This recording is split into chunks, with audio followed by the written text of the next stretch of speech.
Greetings, chess fans. My name is Arturs Neiksans. I am the leading Latvian chess grandmaster, and I'm back with a fresh episode of my video series Inside the Mind of a Chess Grandmaster. In this playlist, I'm taking you through my journey, how I'm playing over the board, mostly in international chess leagues. This game I played last weekend. I was playing in France. I traveled all the way to Paris. Then I had to train to travel to Saint-Quentin. Hope I pronounced it correctly. For my team, Saint-Quentin, which is about a 2-hour drive from the capital city.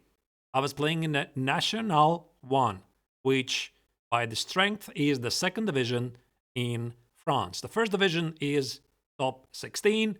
We dropped it out from it last year after being slightly unlucky in the critical matches. So we're trying to climb back. My opponent was Josep Manuel Lopez Martinez, Spanish grandmaster, rated 2454, but naturally just recently he was over 2500, a very strong grandmaster from Spain. I decided to open up the game with knight f3, which probably is not really a secret when I don't really want to do a very deep prep. I love to play my Reti. And I also noticed that my opponent doesn't really have anything solid against knight f3. Because if I would play d4, he will play stuff like d5, e6, knight f3, knight f6, etc. And then maybe I can play the Catalan. I looked up these lines. I also thought, can I maybe try to change the move order, play with c4? I really don't remember what he was playing against that. But then I noticed after knight f3, he tends to play all kinds of systems, like 1 or 2 games every single time he plays something else. I thought maybe he doesn't have anything solid against it. Because if he will play like d5, g3, knight f6, bishop g2, e6, point is, I can get to the kings in an attack, which is one of my absolute favorite topics, and actually I've wrote a adjustable course on it. So I was really getting ready for it. So here he played knight f6, I played g3, I'm like, okay, if you want to play g6, we can play some sort of a King's Indian defense or the Grunfeld, fine by me. Now he played, after some longer thought, b6. After the first 2 moves, my opponent had spent about 10 minutes already trying to choose whichever setup he wants to follow in this game. And I decided to change the course of the game. Because naturally it feels like, can I play bishop g2, bishop b7 and short castle and try to set up the same kings in an attack? Probably I can. But again, black has a number of ways to meet it. Black could, for example, play d5, d3. Who says he has to play e6? Maybe he plays g6, knight e2 and bishop g7. It just feels that black is completely fine. And the point about the kings in an attack, I do believe it cannot work against anything that black can play. It works against specific systems the best. So after b6, I decided to switch to d4. And now the point is, after bishop b7 and c4, if he plays e6, we transpose to the Queen's Indian. And guess what? When I was doing the prep, I couldn't remember a single game my opponent having played a Queen's Indian defense. So you see, with the move order, I essentially avoided d5, e6, etc. And here, if he will play, let's say we're going for this position, he will play d5. This is just theory. I can take it here, and black would get some sort of a cusp structure, except the pawn already stands on b6, and the pawn on c7 becomes a long-term target. So here, by the way, also why move d4 first and not c4? Because if I start with c4, he gets to play c5. That's the difference. So I start with d4. If he plays c5, I play d5. I play either c4 or knight c3, and black has a pretty bad version of the modern Benoni.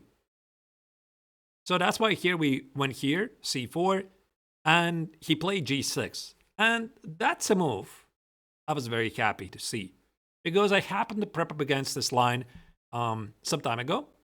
And now the point is, I do not play bishop g2. I start with knight c3. And there's a very important nuance. So it's all about fighting for the e4 square. And by the way, this is also a very big topic of the queen's Indian defense. Let's say if he will play e6, bishop g2, bishop e7, castles, castles. The old move is knight c3. Black typically plays knight e4. He wants to stop me from playing queen c2 and e4, so he plays knight e4 followed by f5 or d5. And this is a very nice way to stop white from advancing the pawns. And why I'm saying this, because in this position it's very similar. So what white wants to do, what black wants to do, he wants to get to the same position. If I play knight c3, he plays knight e4, but the difference is that the bishop on g7 compared to e7 is more active, and black can play stuff like c5, applying more pressure on the diagonal. Even f5, by the way, I think is also a perfectly legit move. So what I did, I stopped at knight c3, setting up a trap. If black will play knight e4, try to get to the same position, there's a refutation. I get to play d5. A shocking move. The point is, now the knight on e4 is defenseless, and after knight c3, I play queen d4. And because of not included bishop g2, suddenly the rook on h8 is under attack, and black has to commit to a terrible move like f6 or rook g8, which simply spoils his healthy development of the king set. He spotted it, he played here, and now I don't play bishop g2, but I play d5. And by doing this, I'm essentially neutralizing the knight e4 move. I knew that tension here gives white advantage because I had done some prep before. I played shoot castle, here he played shoot castle, bishop g2, knight a6, and this is where I forgot everything.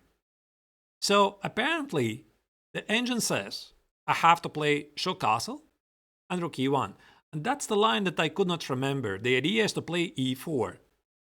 So if he plays like something like e6, e4, d6, I centralize the knight, I have some pressure.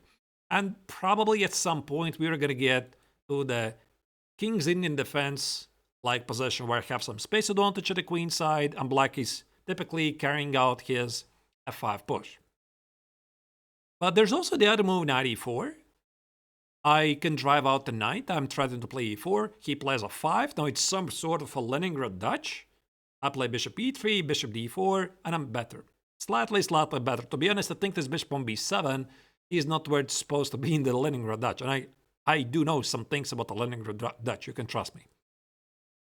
So what had happened here, I decided to take a different approach. I mean, I could not remember the show castle and rook e1 idea. And I thought, can I play knight e4? I am thinking it's a very logical move because he could have played knight c5.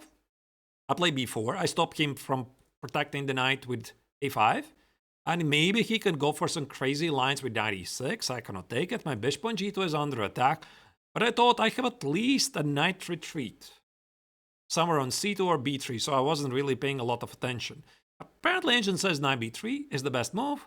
And I'm just threatening to play maybe shoot castle, the knight here is under attack, and let's say black goes something like c5. I didn't really check this, maybe something like b5, followed by shoot castle, I have space, so I wasn't really concerned about this. That's the thing, and I thought he definitely wants to play e5, because if I take en passant, my bishop on g2 is under attack, and after knight c2, we just transpose to the same position, where he plays stuff like d6, I play like b4, I gain some tempi, I play e4, I'm doing better. That's what I thought. Imagine my surprise when I came home later that evening. I mean, actually to the hotel. Engine says knight e4 is a mistake. Can you imagine this? And you know what's the best move? The best move is, I posted this position on social media and I asked people to find it. It's literally impossible to find knight e8 because you're looking at either knight c5 or e5. They're taking away your attention. And knight e8 apparently gives black an excellent position because depending on what you do, black wants to play like knight e6, c5, or e5. It really depends. So let's say I decide to play b3, which is like the human move. I protect the pawn on c4. He plays c5. I need to protect the knight here. Now he plays knight c7. And if I go away from the pin, he plays h6. I take on c7. I drop the knight on c3. Uh-oh. Okay, I cannot do that. All right. What if I play e4? You know, fight for the space. He goes here. Now the pawn is under attack. Cannot play queen d3. It's going to be knight b4 and bishop d4, and I can resign. So I have to go here. Now he plays c5. Obviously, I'm not interested to take en passant on c6. I would ruin my center. I go here. And now he plays b5. And again, because of this long diagonal, black is fantastic. I'm just worse. And finally, Engine here says that after 98, maybe I have to play like queen d2. So prep b3 and bishop b2. And this is where black throws in e5. And in this position, my queen on d2 is just misplaced, and black plays the perfect King's Indian defense. Probably I would go here anyway. I mean, if he would pick up 98, which to be honest is an alien move, but he didn't find it. So he played e5. I retreated, and I was pretty confident I'm doing everything correctly, and he also was not suspecting. e6, I played a castle, knight c5, b4, 97. So we got to this position pretty quickly, and I was very confident that after the move e4, I absolutely definitely have the advantage. How come? Because black's a5 makes no sense. I just play a3, and this trade, I'm not sure really if black gives anything, because I'm going to play knight b3, put the bishop on e3, play c5, and I'm just always going to enjoy the better pawn structure, while his f5 first feels slow, second my king set is pretty protected. So I was not really concerned about it. So he naturally played knight e8, and I just play bishop b2. And now, there's something that my opponent realized. He cannot play f5. I mean, this was his idea all along. I mean, he wanted to play f5. With the idea to play f4, g5, knight f6, bishop c8, g4, f3, whatever. Typical King's Indian defense idea. But I just take it. And it's not clear with what black should recapture, because if he takes with a pawn, I play f4, which is a very common idea in the King's Indian defense. Want to play knight a3, apply pressure. How do you protect the pawn? The bishop is not on c8, you see it's on b7. If he plays e4, I probably will find the right moment to play knight e4. So I could put the knight on d4, the knight on e3, maybe trade the dogs with bishops. Look at these weaknesses that black has. So he cannot do that. And it's very difficult to make the next move. Like if he takes it on f4, I take g takes on f4, fixing the c5 square, queen d2, knight e4, rook e1, bishop h3, king h1. So many easy moves for me. And if he finally takes with the rook on f5, I just play knight e4, knight e4, knight e3, and I play c5. I'm definitely better. He's stuck with a bad bishop, maybe h4, bishop h3, bishop e6, h5. Such an easy game. And now it gets pretty apparent that the last square bishop for black on b7 is just misplaced. Not well positioned for this type of position. So he decided not to play it. He played king h8, which I thought is a pretty mysterious move. I could not understand the logic of this move, so I played, okay, knight e3, whatever. I played it pretty quickly. Again, the point is f5, I just take it, and I play f4.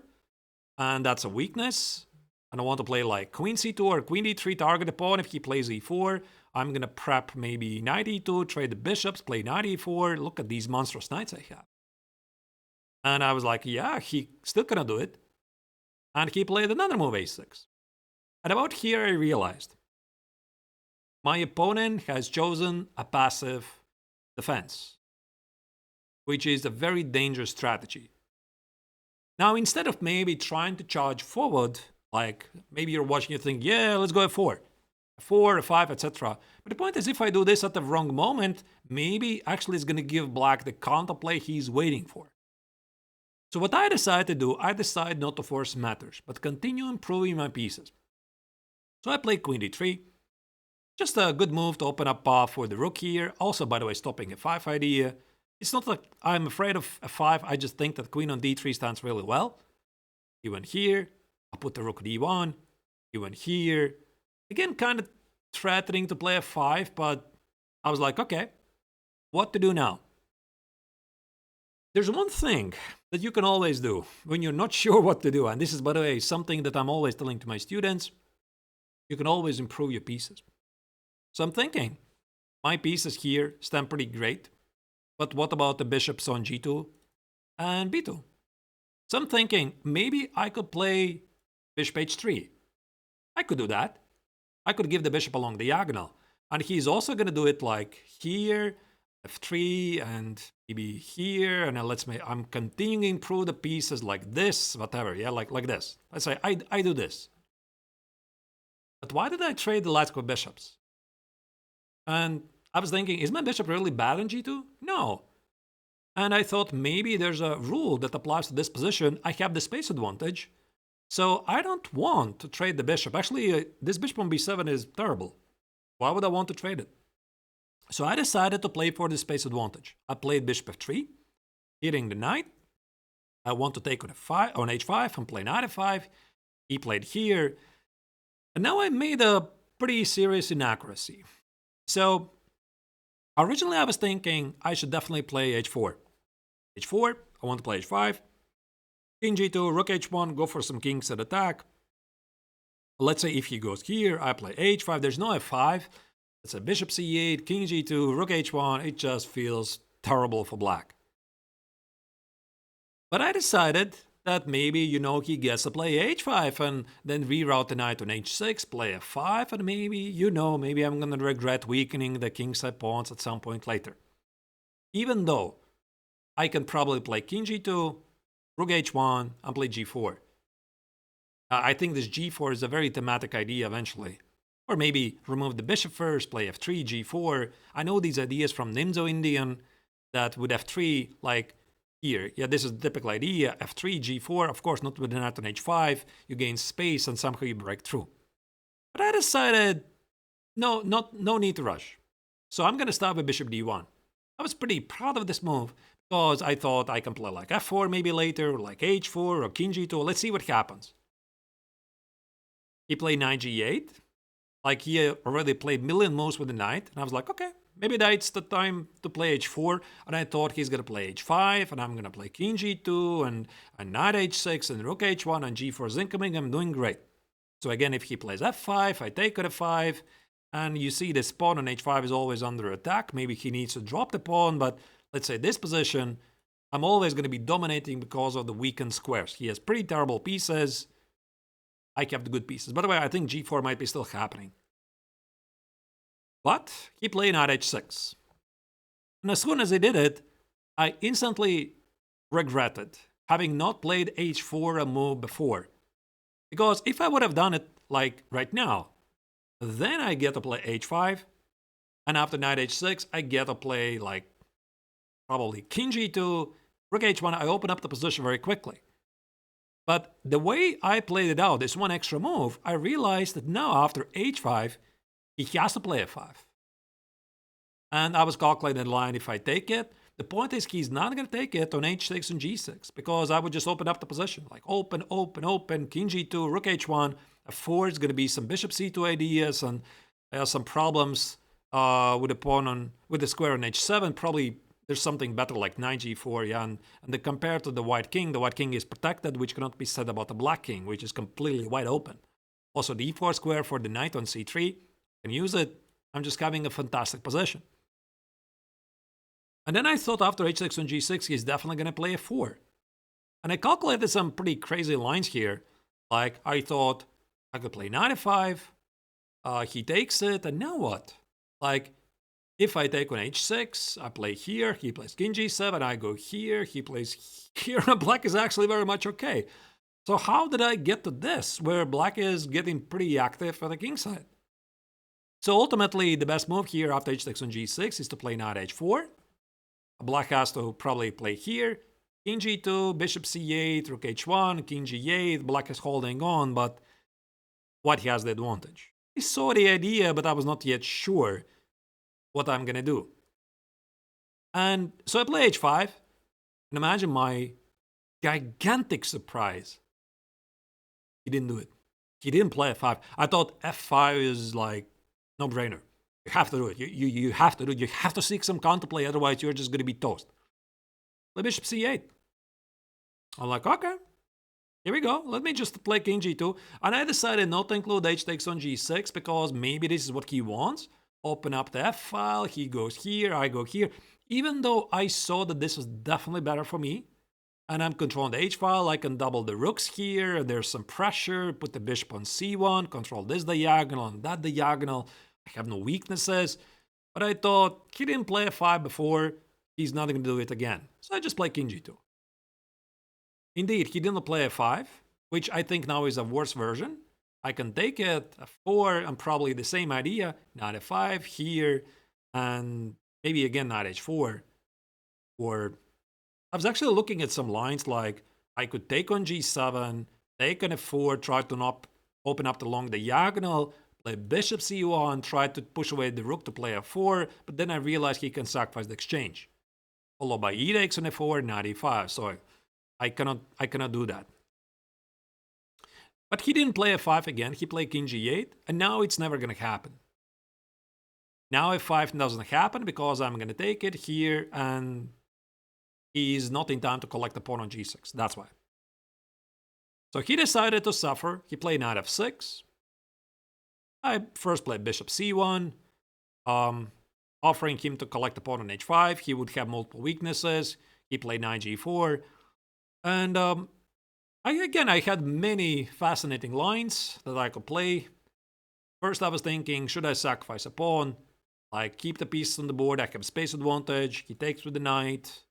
I could go like this, and f3, and here. But ultimately, I did not see the follow-up. g4 is going to be knight f4, I cannot do that.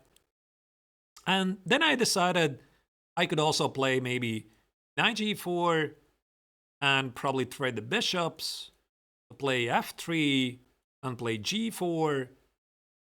But again, it felt a bit loose, like I definitely have the advantage here. Some a5, maybe b5, close the queen side, and I'm just attacking at the king side. I just didn't feel very convincing.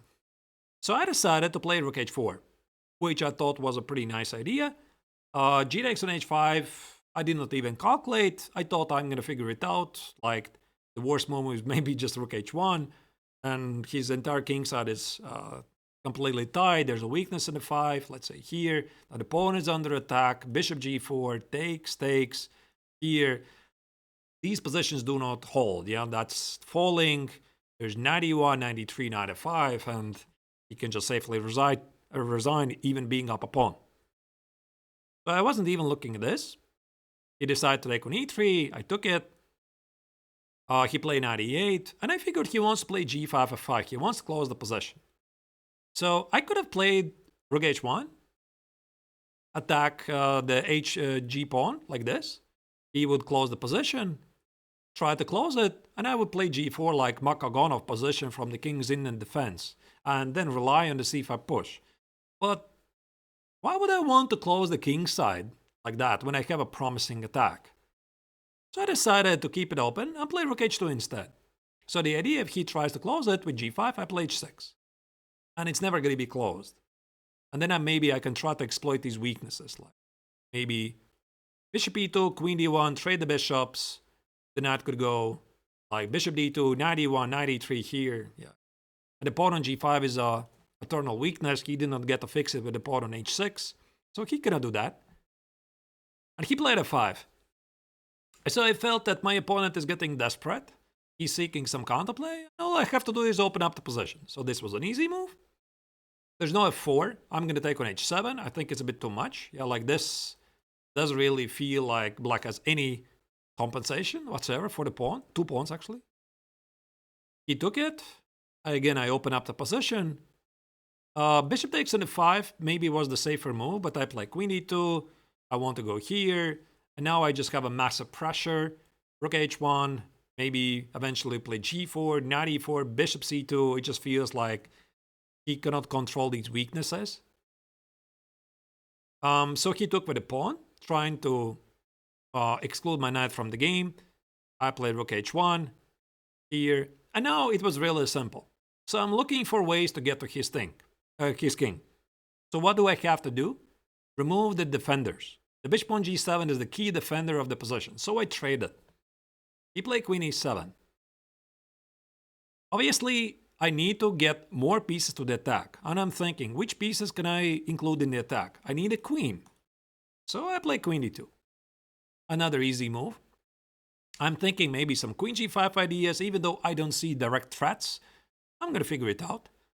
So he first needs to make a move. And I thought maybe he has to complicate stuff with a 4. I would just take it and some bishop g4 maybe, but I mean, still his king is more exposed than mine. So it quite doesn't work for him. But he decided to take it and play queen g7. And I think he was prepping to play king f7, king e7 to escape with a king. So I have to try to make sure it never happens. And I play here. And as soon as I saw this move, I felt this is definitely winning. Because now rook g6 is a big threat. He has to take on h5. And the only thing I was spending here some time trying to understand what is the difference between rook 6 to h5 to rook 1 to h5. So if I would take with this rook, I want to play rook g5. He could play f4. I thought I go here, re-enable the threat to play rook g6, but there's bishop f5. And suddenly if I take with f5, the rook on h6 is under attack. So I saw this and I realized, okay, I cannot take with the first rook on h5, so I take with the other rook. This is the threat. And after I saw rook f6 that he can do this, but I thought I'm going to figure it out. Like, his king is so exposed that there's definitely a way to crash through. And actually here, the engine says the most convincing way is surprisingly trade the queens. And after queen g5, he takes it and I'm crashing through. There you go. Doubling the rooks on the 8th rank, king d7. I think there's a mate or rook d8, whatever you like. Yeah. So black is simply getting immediately checkmated. So he played f4. And again, same thing. I could force matters, but I'm thinking probably the right way to play this is still continue improving your position. Now my queen on d2 is not doing anything.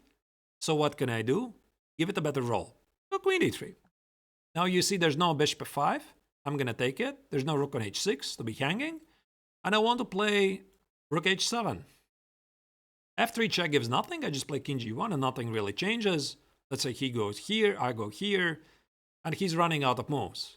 Like maybe here and I don't know. I didn't really look at this. Maybe knight e4. Here and here. It just feels like there's a direct win somewhere.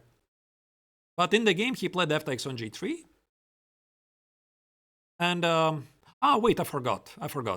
After f3, king g1, bishop g4, there's the simple rook g5. I forgot about this. Yeah, queen g5, queen h7 mate. That's the big idea. Which, by the way, now after f takes on g3, it doesn't work. Because if I play rook g5, he gives a check. And now he has an escape route on a fate. So, cannot do that. But there's a immediate win. I thought I can just take on g3 with the same threat of rook g5. He goes here, rook g5, and yeah, I'm winning. Bishop f3, queen f3, queen g5. Wait, what did I miss actually? Queen f3, queen g. There was a win actually. I forgot to check this. Bishop f3. Maybe it was king g1. Yeah, king g1. He takes on h1. I take on g7, king h1. I have an extra piece essentially. So it's a win. But I calculated this pretty precisely. I had like 6-7 minutes left on the clock, and I see that this is a beautiful win. The point is, he has to give a check.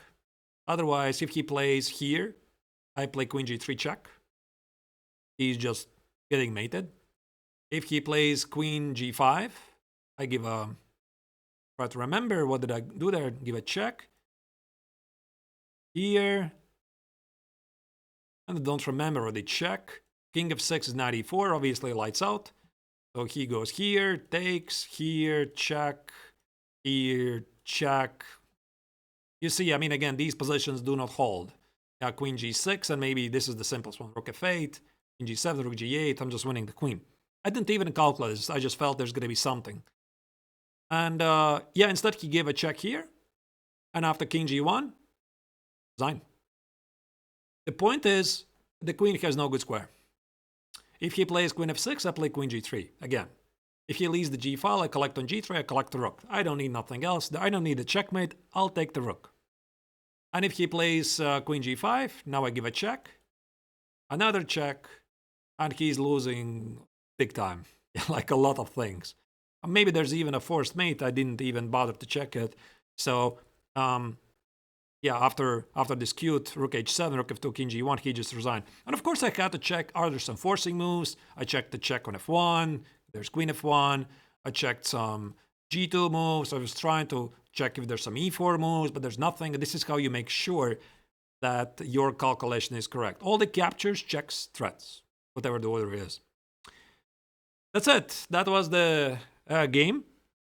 And I think the lesson here is that the passive defense is not the answer to your strategy. So in case you're wondering, you can sit passively like that, try to hold on, and then maybe hope to strike back at some point later. I think at a competitive level, it doesn't really work.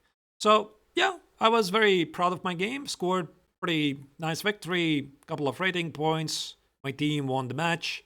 And with this victory, we essentially secured our ascension to the top 16 or highest division in French League.